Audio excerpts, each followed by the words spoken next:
내가 하나님의 은혜를 입었다. 성탄 감사예배 우리 설교를 듣도록 하겠습니다. 며칠 전이었는데 2020년 12월 21일 그리고 내년 2021년 12월 22일은 무슨 날일까요? 우리 청년들 잘 모를 것 같아요. 이것을 안 지키니까. 동지입니다. 동지. 동지는 팥죽 먹는 날이 아니라요.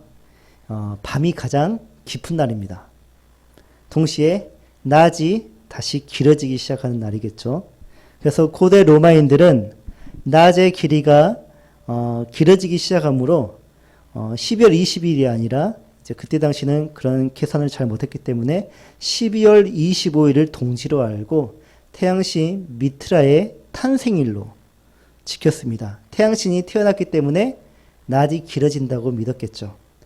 종교에 관하여 포용적이었던 고대 로마인들에게 12월 25일은 미트라 탄생일로 지키면서 그들의 축제로 지켰지만 기독교인들에게 그날은 숨쉬기 힘든 날이었습니다. 기독교 신앙을 지키기 힘들 정도로 이질적인 것들이 온 거리에서 쏟아져 나왔기 때문입니다. 같은 땅 위에서 살고 있고 같은 시간을 보내고 있는데 기독교인에게 12월 25일은 암흑이 가장 길었던 날입니다. 앞서 말했지만 동지는 밤이 가장 깊으면서도 낮이 길어지기 시작하는 날. 그래서 언제부턴가 12월 25일은 기독교인에게 암흑이 가장 깊은 날이 아니라 낮이 다시 길어지기 시작한 날이 되었어요. 그러니까 낮과 같은 날이 되는 거예요. 왜냐? 영적인 의미에서 암흑이 점점 짧아지고 그리고 영적인 의미에서 그 밝은 날이 점점 길어지기 시작했기 때문이에요. 다시 말하면 기록이 없어가지고 예수님을 믿던 예수 그리스도를 믿던 기독교인들은 예수님의 탄생일을 절기로 지키지 못했습니다. 기록이 없었어요. 왜 기록이 없었겠습니까? 그냥 평범한 목수의 아들이었기 때문이죠. 기록에 남길 만한 사유가 없는 거예요. 그러다가 예수님의 탄생일을 12월 25일로 정해서 성탄절로 지켰던 것입니다. 제 기억에는요, 12월 24일과 25일은 1년 중 가장 따뜻하고 가장 밝고 환한 날이었습니다. 한 달 전부터 교회는 성탄 전야 행사를 준비하기 위해서 학교가 끝나면 와가지고 연습을 하고 준비를 하고 모든 학교는 성탄절 전에 학기를 다 마치죠. 그러면 겨울방학이 시작되잖아요. 얼마나 좋아요. 그리고 이제 성탄절 전야, 그러니까 12월 24일 이브가 되면, 크리스마스 이브가 되면 남녀노소 가리지 않고 교회 다니는 사람이건 교회 다니지 않는 사람이건 그날만큼은 교회에 다 모여가지고 전야 행사를 함께 즐기고 예수님의 탄생을 함께 기뻐했고요. 또 그 다음날 25일 새벽이면 각 집마다 각 동네마다 다 퍼져가지고 예수님이 이 땅에 오셨습니다라고 즐거이 기뻐하며 소식을 알리면서 또 소식을 알리면 과자를 줘요. 그 과자 받아오고 그런 게 너무 재미있었습니다. 지역의 축제였죠, 성탄절은. 그러나 이제는 그런 일이 추억이 돼버렸습니다. 어느새 우리의 성탄절은 밝은 날이 아니라 어두움이 이제 더 드리운 것 같습니다. 코로나19 때문만이 아닙니다. 코로나19 때문이기도 하지만 교회를 보면 평균 연령이 많이 높아졌어요. 그러다 보니까 이제 노인이 돼버린 이분들이 앞에 나가서 어떤 행사를 준비하거나 소위 재롱을 떨 수가 없는 거예요. 예전에는 높은 종탑에 올라가서 트리도 다 장식했지만 이제 올라가지 못할 그런 나이가 돼버렸습니다. 뿐만 아니라 다음 세대들이 교회 안에 없어요. 그리고 화려한 세상 문화가 오히려 눈길을 끕니다. 화려한 세상, 또 그 문화가 주는 유익들, 재밌는 것들, 맛있는 것들이 너무나 많기 때문에 더 이상 교회는 성탄절은 매력적인 것이 되지 못해버렸습니다. 오히려 성탄절은 변모해가지고 연인들의 날, 연인들의 축제, 더 나아가 성의 축제, 그리고 연말 행사가 돼버렸죠. 문제는 그것만이 아닙니다. 그리스도인인 우리조차도 성탄절의 의미를 잘 모르고 이것을 절기로 지킨다는 사실이죠. 예수 그리스도의 탄생일이 고중에 의하면 12월 25일이 정확히 아닌데 원래 그날은 고대 로마인들의 이교도들의 축제인데 우리가 왜 성탄절을 12월 25일로 지켜야 하느냐 라면서 그런 문제를 끌고 가면서 교회가 절기 지키는 것을 방해하는 사람들도 있었습니다. 예수님의 탄생 날짜를 고중하는 것은 우리에게 그렇게 중요하지 않습니다. 예수님의 탄생을 정확히 찾아내가지고 그날을 성탄절로 지키는 것은 우리에게 그렇게 중요하지 않아요. 중요한 것은 그가 왜 이 땅에 오셨는가? 그가 왜 인간의 모습으로 나셨는가? 이 질문이 중요한 것이에요. 다시 말해, 왜 하나님의 아들은 신의 모습, 그 모습으로 그대로 살지 않고 이 땅에 인간의 모습으로 태어나셨는가? 성탄절이 우리에게 던져주는 질문이 바로 이것이고 우리는 이 질문에 바른 답변을 할 줄 알아야 합니다. 그 질문에 대한 답변이 성탄절을 지키는 데 있어서 우리에게 반드시 필요한 믿음이고요. 또 예배를 통해 드리는 믿음의 고백이 되어야 합니다. 그렇다면 하나님의 하나뿐인 아들이면서 곧 하나님의 본체이신 그리스도는 왜 인간의 몸으로 태어나셔야만 했던 것일까? 이 사건을 예수님이 그러니까 그리스도가 하나님의 아들이 인간의 모습으로 태어나신 이 사건을 신학용어로 성육신이라고 합니다. 성육신, 영어로는 인카네이션이라고 하죠. 성육신 사건은 우리에게 어떤 의미가 되는지 지금부터 한번 알아보도록 하죠. 복음서에는 4개가 있죠. 마태, 마가, 누가, 요한복음 이렇게 4개의 복음서가 있는데 이 중에 누가복음은 예수님의 탄생에 관하여서 많은 지면을 할애하고 있습니다. 누가복음의 독자는 유대인이 아니라 헬라인이었어요. 그러니까 헬라인은 그때 당시 로마인들 또 그리스 지역이나 또 그 문화를 받고 있는 모든 사람들을 의미하겠죠. 다시 말해 헬라인이라면 유대인이 아닌 모든 사람들을 의미해요. 그러니까 유대인의 입장에서 보면 유대인이 아닌 모든 세상 사람들. 우리 기독교인들에게 붙이자면 교회 안에 있는 사람들은 다 교인이고 그리고 교회 밖에 있는 사람들을 우리가 세상 사람들이라고 하는 것처럼 이때 헬라인은 세상 사람들을 의미합니다. 이 세상 사람들은 성경을 가지고 있지 않습니다. 그리고 유대인과 공유하는 민족적 배경이나 또 삶의 환경이 전혀 없었기 때문에 메시아가 무엇인지 누구인지 또는 성경이 무엇인지도 알지 못합니다. 다시 말해 복음을 들어볼 기회가 단 한 번도 없었기 때문에 예수가 그리스도라는 사실을 믿기가 더더욱 어려웠겠죠. 물론 예수님이 그리스도이십니다라고 이렇게 복음을 전하면 그리스도가 뭔데? 라고 물어보는 게 일반적이었겠죠. 그래서 누가는 복음에 대한 지식이 전무한 세상 사람들에게 예수가 하나님의 아들이시며 온 세상을 구원할 구원자 그리스도이심을 증거하기 위해서 누가복음을 기록했습니다. 그렇다 보니 모든 사람들이 이해할 수 있고 받아들일 수 있는 복음, 좋은 소식, 예수가 어떻게 하나님의 아들이며 나를 구원할 구원자가 되는지를 설명하기 위해 누가는 예수님의 탄생 이야기를 그들에게 들려주는 것이죠. 그 중에 하나가 수많은 이야기 중에 하나가 바로 수태고지라고 합니다. 수태고지란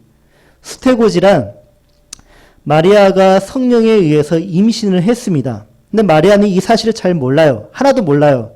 그러니까 하나님께서 천사 가브리엘을 보내서 네가 성령에 의해서 임신을 했다. 아기를 잉태했다라고 그것을 사실을 알려준 사건을 수태고지, 줄수, 임신할 태, 그리고 알릴 고, 알지에서 수태고지라고 합니다.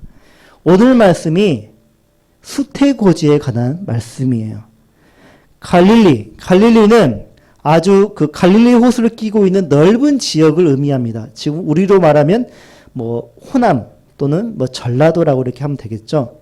이 갈릴리에 나사렛이라는 아주 작은 동네가 있었습니다. 이 동네에서 마리아라는 아주 평범한 처녀가 살고 있었는데 이 마리아는 다윗의 가문, 그러니까 유다 지파 사람인 요셉과 결혼을 하기 위해서 약혼을 한 상태였습니다. 다윗의 가문이라 함은 다윗의 후손, 왕족이라는 말이죠. 근데 왜 이게 중요하냐? 구약에 예언된 메시아가 이 세상에 오실 때 하나님께서 약속하신 통로가 바로 다윗의 후손, 유다 지파에서 메시아가 나올 것이다. 다윗의 후손 중에서 메시아가 나올 것이라는 그렇게 예언을 했기 때문입니다. 그러므로 메시아는 반드시 다윗의 후손, 유다 지파에서 탄생하게 되어 있습니다. 이게 예언입니다. 이처럼 성경에는 메시아에 관한 여러 예언들이 있습니다. 그 예언들은 메시아가 갖추어야 할 여러 조건들을 나열을 하고 있는데 그 조건들 중에서 하나라도 적합하지 않으면 그 사람은 메시아가 아닌 거예요.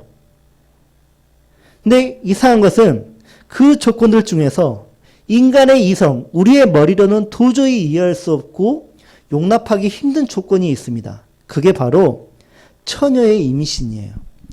이사야 7장 14절, 우리 아까 교동문을 통해서 읽었는데, 그러므로 주께서 친히 징조를 너희에게 주실 것이라. 보라, 처녀가 잉태하여 아들을 낳을 것이요 그의 이름을 임마누엘이라 하리라. 이때 처녀가 잉태하여 낳은 아들이 바로 메시아입니다. 그러니까 남자를 알지 못하는 여자가 임신하여서 아들을 낳는데 그 사람이 바로 너희의 메시아다라는 예언입니다. 근데 여기서 우리가 이제 오류를 가지게 되는 거예요. 모순을 보게 됩니다. 장차 오실 메시아는 다윗의 후손, 그러니까 남자의 혈통을 따라 온다는 것인데, 근데 또 이사야서 7장에서는 메시아는 여자의 후손으로, 남자를 알지 못하는 여자의 후손으로 나온다는 거잖아요. 이게 어떻게 충족을 시킬 수 있을까요? 메시아가. 근데 최초의 복음도 그걸 말하고 있어요. 창세기 3장 15절에 내가 너로 여자와 원수가 되게 하고, 지금 하나님이 뱀에게 하는 말입니다. 뱀에게. 내가 너로 여자와 원수가 되게 하고, 여자와 뱀은 원수라는 것입니다. 이때 네 후손도 여자의 후손과 원수가 되기라 하리니, 사탄의 후손도 여자의 후손, 그러니까 원수가 된다. 여자의 후손은 네 머리를 상하게 할 것이요. 그러니까 여자의 후손인 메시아가 사탄의 권세를 깨부술 것이다. 근데 이때 너는 그의 발꿈치를 상하게 할 것이다. 하지만 사탄도 가만히 있지 않아서 메시아를 공격할 것인데 그로 인해서 메시아도 좀 상처를 입을 것이다. 이런 예언이 창세기 3장 15절에 있어요. 이 지점에서 우리가 모순된 것을 찾잖아요. 다윗의 후손이면서, 그러니까 남자의 후손이면서 여자의 후손이어야 하는 이 모순된 조건을 동시에 채울 수 있는 방법은 뭐가 있을까? 사람으로서는 불가능하다는 거예요, 이게. 그동안 수많은 메시아가 등장하긴 했어요. 구약 성경에 보면 수많은 여자의 후손들, 그러니까 하와의 후손들이 있었어요. 뛰어난 왕이 등장하기도 합니다. 훌륭한 그런 선지자, 수많은 기적과 이적을 일으키는 그런 선지자들도 있었습니다. 그리고 너무나 거룩한 제사장들도 있었습니다. 근데 이 사람들을 보면 혹시 하나님이 우리에게 보내주신 메시아가 아닐까? 그렇게 볼 수도 있고 착각할 만한 정말 위대하고 대단하고 훌륭한 사람들이 등장을 했단 말이에요. 그래서 그들을 메시아로 한번 보기도 했는데, 믿어보기도 했는데, 그러나 그것은 일시적이었습니다.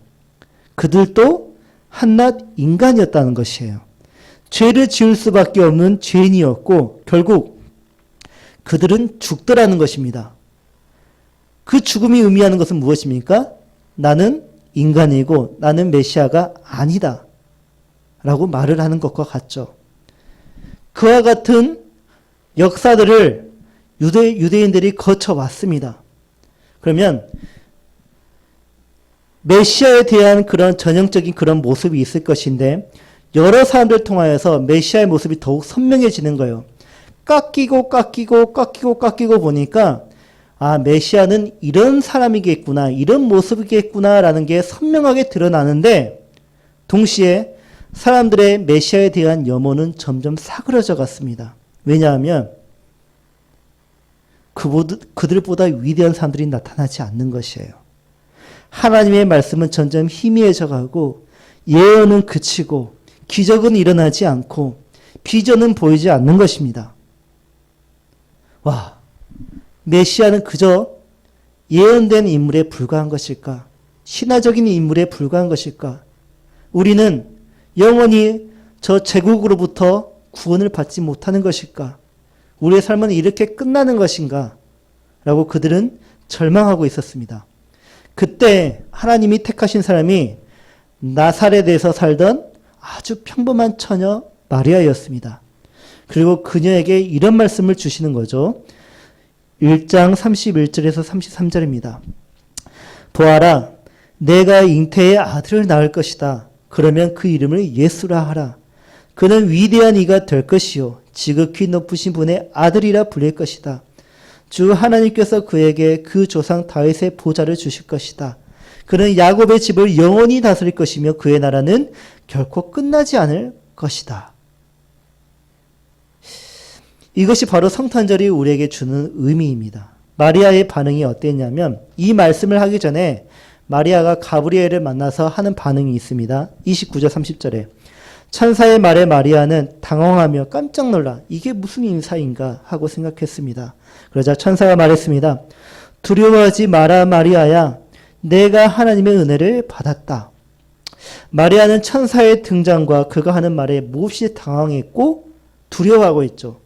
이와 같이 성탄절의 의미는 우리에게 당황스러운 날이고 그리고 두려운 날입니다. 왜냐하면 우리가 믿고 있는 신 누구입니까? 예수 그리스도이죠. 그 예수 그리스도가 이스라엘의 갈릴리 지역, 그것도 아주 작은 나사렛에서 평범하게 살고 있는 한 처녀가 낳은 아들, 처녀가 낳은 아들. 이 이야기를 들었을 때 우리가 어떤 반응을 해야 될까요? 이게 무슨 개똥 같은 소리야. 개뿔 같은 소리야. 그런 말을 해야겠죠. 이게 일반적인 반응이고 상식적인 반응입니다. 성탄절이 우리에게 들려주는 그 기쁜 소식은 우리를 당황스럽게 만들고 놀랍게 만들고 두렵게 만듭니다. 근데 이게 우리에게 어떻게 은혜가 되겠습니까? 이게 무슨 믿을 만한 진리가 되겠습니까? 우리에게. 이 소식을 듣고 우리가 어떻게 기뻐하고 즐거워할 수 있겠습니까? 오히려 이거 무슨 말도 안 되는 소리를 하고 있어 하면 인상을 찌푸릴 그런 소식이었죠. 소식이. 솔직히. 근데 이어지는 마리아의 반응을 보십시오. 34절에 처녀인 제게 어떻게 이런 일이 있겠습니까? 이게 맞는 반응이에요. 의문을 던지는 것이에요. 이건 도저히 일어날 수 없는 일이라는 것입니다. 마리아가 얼마나 솔직한 사람인지 알 수가 있어요. 이처럼 우리도 의문을 던져야 해요. 성탄절을 통하여서 복된 소식이 전해지잖아요. 그때 우리는 이런 말을 할 줄 알아야 돼요. 이게 무슨 말도 안 되는 소리입니까? 이게 무슨 믿을 만한 소리입니까? 이게 무슨 뚱딴지 같은 소리입니까? 라고 우리는 이런 반응을 할 줄 알아야 돼요. 이에 대해 천사의 대답은 이것입니다. 35절. 성령께서 내게 임하실 것이며 지극히 높으신 분의 능력이 너를 감싸 주실 것이다. 그러므로 태어날 거룩한 아기는 하나님의 아들이라고 불릴 것이다.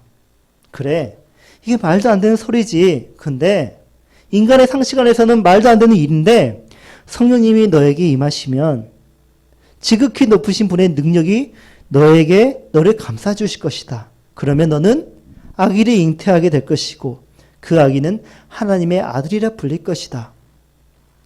이것을 우리에게 적용해 보면 그래, 말도 안 되는 소리지. 어떻게 처녀가 임신을 하겠어. 근데 그 아기가 어떻게 네가 그 신을 믿을 수 있겠어. 말도 안 되는 소리인데 성령님이 너에게 임하시면 하나님의 전능한 능력이 너를 감싸 주실 것이고 그러면 너는 마리아에게서 태어난 예수를 구주로서 그리스도로서 하나님의 아들로서 믿을 수 있게 된단다라고 천사가 우리에게 말을 해주는 것이에요. 그래도 불가능한 일이다. 왜냐? 그런 일을 본 적이 없기 때문에. 마리아도 본 적이 없고 그런 일을 우리도 본 적이 없고 성령을 본 적도 없고 근데 그래서 천사가 36절에 이런 말을 해줍니다. 보아라, 내 친척 엘리사벳도 그렇게 많은 나이에 아이를 가졌다. 아이를 갖지 못하는 여자라 불렸는데 임신한 지 벌써 6달째가 됐다. 사람에겐 경험이 있습니다. 경험을 통해서 상식을 얻게 됩니다. 또한 우리의 지식에는 의학이 있고 과학이 있습니다. 사람들은 이것들로 설명할 수 없고 해결할 수 없을 때 불가능이라는 단어를 씁니다. 이처럼 인간은 자신들이 할 수 없는 또 자신들이 감당할 수 없는 일을 불가능이라는 단어를 쓰면서 모든 능력에 관하여 인간의 능력을 최고봉에 놓습니다. 하지만 그것은 하나님 앞에서 불가능한 일이 아니다. 그것은 인간의 능력 밖의 일이지. 다시 말해 불가능이라고 말한 그것은 그 능력은 인간의 능력 밖의 일이지 하나님의 능력 안에 너무나 쉽고 간단한 일이라는 것이죠. 모든 능력에 관하여서 인간의 능력 선에서 제한하지 말라는 말입니다. 근데 우리 인간은 그렇게 한다라는 거예요. 마리아는 경험에 비추어서 처녀가 아이를 갖는 것은 불가능하다고 말합니다. 하지만 천사는 이렇게 말해요. 37절에 하나님께는 불가능한 일이 없다. 너에게 불가능한 일이지. 그래. 근데 하나님께는 불가능한 일이 아니야. 우리 인간이 하나님께 죄를 짓는 게 바로 이것이에요. 내가 할 수 없는 일, 하나님이 어떻게 하실 수 있단 말인가? 내가 믿지 못하는데, 내가 확신하지 못하는데, 내가 계획이 안 됐는데, 하나님이 이것을 어떻게 해 주실 수 있단 말인가? 하나님이 나에게 무엇을 해 주실 수 있단 말인가? 라면서 우리는 하나님께, 하나님 그거는 불가능해요. 라고 말을 합니다. 이런 행동의 제목을 무엇이라고 말합니까? 교만이라고 합니다. 교만. 교만은 패망의 앞잡이이죠. 그래서 교만한 사람은 망할 수밖에 없습니다. 그렇다면 마리아는 어떻게 했을까요? 마리아도 불가능한 일입니다. 라고 교만한 태도를 보였습니다. 그런데 37절에 불가능한 일이 전혀 없다라고 말을 해주니까 천사가 보십시오. 저는 주의 종입니다. 여종입니다. 당신의 말씀대로 제게 이루어지기를 원합니다. 라고 대답해 버립니다. 이것이 성탄절을 지키면서 가져야 할 우리의 믿음의 고백이에요. 나는 주님의 종일 뿐입니다. 당신의 말씀대로 제게 이루어지기를 원합니다. 마리아의 고백은 누구나 할 수 있는 것일까요? 이런 특별한 체험을 한다면 누구나 이렇게 말을 할 수 있는 것일까요? 사람들은 저한테 가끔씩 이런 말을 해요. 하나님 보여줘봐. 그러면 내가 하나님 믿을게. 진짜 보여주면 믿을까요? 우리 예수 믿는 사람도 그러잖아요. 하나님 나에게 이것만 해주시면 내가 진짜 주님의 일에 헌신적으로 할게요. 이것만 한번 해주세요. 그러면 내가 정말 잘할게요. 정말 마리아처럼 이런 고백을 할 수 있을까요? 아닙니다. 마리아는 지금 자신의 순결을, 자신의 삶을, 사람들과의 관계를, 명예와 결혼을 전부 포기하면서까지 이런 고백을 했던 것이에요. 왜? 하나님의 영광을 위해서. 왜냐하면 약혼을 한 처녀가 약혼한 남자가 모르는 임신을 했다는 것은 무엇으로 보겠습니까, 사람들이? 간음이죠. 다른 남자를 만나서 간음을 한 여부처럼 보이지 않을까요? 게다가 그녀는 지금 10대 여성이에요. 20대 여성이 아니라 10대 여성입니다. 어떻게 봐도 명백한 간음이에요, 이거는. 간음 이외에 생각해 볼 수 있는 임신의 사유는 없어요. 그렇다면 사람들은 그녀를 돌로 쳐 죽일 수 있는 명분을 가지게 됩니다. 왜냐? 모세의 율법에 의하면 간음을 한 사람에게는 돌로 쳐 죽이라는 조항이 있기 때문입니다. 이걸 마리아가 몰랐을까요? 알고 있단 말이에요. 이것을 알고 있으면서 마리아는 왜 수태고지를 믿고 받아들였을까요? 그 이유는 그녀가 하나님을 신뢰했기 때문입니다. 그녀가 신뢰한 것은 무엇일까? 잉태한 것, 아들, 그리고 다윗의 보좌, 그리고 영원한 그의 나라에 대한 하나님의 모든 약속, 그리고 그것을 말씀하신 하나님을 그녀가 신뢰한 것이에요. 그리스도와 그의 나라는 그녀의 오랜 염원이기도 했습니다. 근데 그녀 개인만의 염원이 아니라 그녀가 속한 민족의 염원이었고요. 그것은 곧 하나님께 영광이었습니다. 근데 그것들이 이루어지기까지 주어지는 모든 상황은 그녀에게 다 불리한 것이었죠. 많은 처녀들 중에서 왜 하필 나인가? 왜 나여야만 하는가? 그리고 왜 하필 이때인가? 모든 게 마리아에게 다 불리한 상황입니다. 모든 상황과 조건이 그녀에게 불리하기만 합니다. 하나님께 가능한 일, 하나님이 일으키시는 그 기적은 신자에게 유익하고 또 좋고 만족스러운 일이 되어야 그게 우리에게 기적이라고 말을 할 수 있을 것 같은데, 지금 하나님이 일으키시는 기적은, 마리아를 통해서 일으키시는 기적은 마리아에게 부담이 되는 것을 넘어서 짐이 되고 고통이 되고 삶을 송두리째 앗아가는 그런 위험적인 것입니다. 도저히 이해할 수 없는 하나님의 명령이죠. 그러나 마리아는 그 상황을 부정적인 상황으로 채워 넣지 않고 자신이 원하는 일로, 나는 오히려 이것을 더 원합니다 라는 식으로 그 기적이 자신 안에 일어나도록 믿고 나아가는 거죠. 어떻게 그럴 수 있는 것일까? 그녀는 지금 한 가지만 생각하는 것이에요. 어떤 생각? 나를 통해 태어날 예수가 나 또한 구원하리라. 이게 믿음이에요. 구원을 품고 있잖아요. 구원을 잉태하잖아요, 지금 마리아가. 그 구원을 품고 있는 한 나는 죽지 않을 것이다. 구원을 낳은 후에도 나는 그 구원을 지켜야 하는 엄마이기 때문에 나는 그 구원과 함께 할 것이다 라는 이 믿음. 그래서 임마누엘이라고 하는 것이에요. 하나님이 함께 하시는 한 신자는 결코 죽지 않습니다. 실패하지도 않고 불리하지도 않고 억울하지도 않습니다. 그것은 신자에게 영광이자 기쁨이고 만족이자 영원한 생명을 얻는 것이기 때문이죠. 그래서 마리아는 은혜를 입은 여인이었어요. 그러나 인간의 시선에서 볼 때 그녀는 의심받을 수밖에 없는 음란한 여자의 모습이었고요. 약혼자를 배신한 아주 나쁜 여자였어요. 그리고 이 남편이 죽어버리잖아요, 나중에. 그러니까 남편 복도 지질이 없는 그런 여인이었고, 또 이 아들이, 어떻게 해서 낳은 이 아들이 나중에는 젊은 나이에 엄마보다 먼저 죽어버리잖아요. 이렇게 불행한 여인의 삶이 어디 있습니까? 너무나 불행하죠. 사람들은 그렇게 봤을 것입니다. 어떻게 저런 비극이 있을까? 인생은 비극이구나. 마리아를 보면. 근데 정말 그녀는 불행했을까?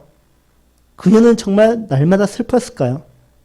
인간의 시선에 볼 때 그녀는 행복할 수 없는 여자입니다. 그녀의 삶은 지금 하나님의 선택으로 인해 난도질을 당해 있어요. 그런데 천사는 그녀에게 말하는 것이 네가 하나님의 은혜를 입었다라고 말을 해줘요. 어떻게 그럴 수 있을까? 구원을 품었기 때문에 은혜를 입은 것입니다. 우리는 그것이 잘 몰라요. 구원을 품는다는 것이 무엇인지 잘 몰라요. 예수를 임신했다는 것, 온 세상을 구원할 하나님의 아들을 품었다는 것, 우리가 그것을 경험해 보지 못했기 때문에 어떻게 알 수 있겠습니까? 근데 제가 이것만은 좀 알겠어요. 제가 자식을 가져보니까 그 순간부터 세상의 그 어떤 시선도, 세상의 그 어떤 그런 말도, 그 회방도 제 아들로 인하여서 제가 슬퍼하지도 또 제 자식을 미워하게도 싫어하게도 할 수 없다는 것을 알게 됩니다. 어떠한 조건이 저에게 주어져도 제 아들은 사랑스럽더라고요. 제 딸은 너무나 사랑스럽더라고요. 자식으로도 이렇게 기뻐할 수 있는데, 행복해질 수 있는데, 하나님의 영광이 되는 그리스도를 몸에 품는 것은 마리아에게 얼마나 큰 기쁨과 행복이었을까? 그녀는 알았을 것입니다. 처녀인 자신의 몸에서 예수가 잉태된다는 것을 아는 순간 이 아이는 커서 고난받는 종의 모습으로 죽게 된다는 것을 그녀는 알았습니다. 왜? 모든 예언은 성취되어야 하니까. 그래도 그녀가 은혜를 받아서 행복할 수 있었던 이유는 그 예수가 훗날 자신뿐만 아니라 모든 신자에게 품어질 것을 알았기 때문에 그녀는 행복했던 것이에요. 동정녀 마리아에게 잉태되었던 그 예수는 지금 어디에 계신 줄 아십니까? 우리 안에 계십니다. 이 말은 우리의 가슴 속에 있습니다. 우리의 기억 속에 있습니다. 라는 말이 아니라 실제로 예수 그리스도는 우리 안에 계십니다. 그분의 영이 우리 안에 계시잖아요. 그래서 우리도 마리아처럼 은혜를 입은 자가 되는 것이에요. 구원이 우리 안에 있기 때문에. 이 예수로 인하여 우리는 마리아가 당해야만 했던 세상의 모든 불이익을 당할 수 있습니다. 그런데 그게 우리에게 문제가 될까요? 되지 않습니다. 모든 일을 가능케 하시는 하나님께서 그의 약속에 따라 신실하게 우리를 그의 나라로 인도하시기 때문입니다. 우리 그리스도인이 이 세상을 사는 동안 세상이 주는 불이익은 우리를 두렵게 만들고 우리를 힘들게 만듭니다.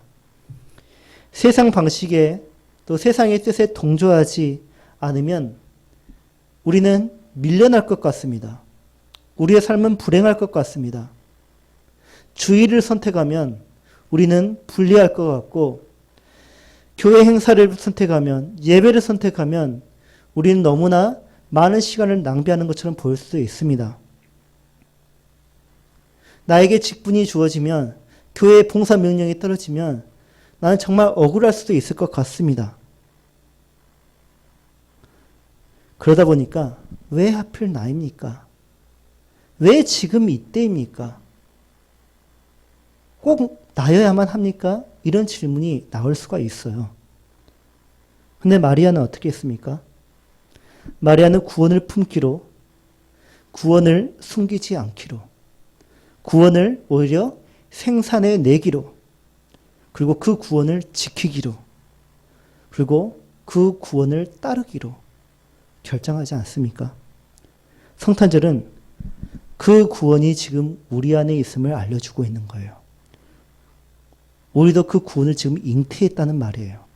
이제 우리는 어떻게 해야 할까요? 저는 마리아를 따라서 이렇게 고백할 것입니다. 보십시오. 저는 주의 종입니다. 당신의 말씀대로 제게 이루어지기를 원합니다. 마리아가 이렇게 고백했을 때 천사는 떠났다고 합니다. 그리고 우리가 이런 고백을 할 때, 성탄절에 이 고백을 할 때 천사는 우리 곁을 떠날 것입니다. 천사가 떠났다라는 말의 의미는 이제 하나님의 역사가 시작되었다라는 뜻입니다. 마리아 안에서 역사가 시작되었듯이 우리가 이렇게 고백을 하고 천사가 떠나면 우리 안에서 하나님의 역사가 일어나는 것입니다. 우리가 이 말씀에 의지하여서 다 같이 기도하기를 원합니다.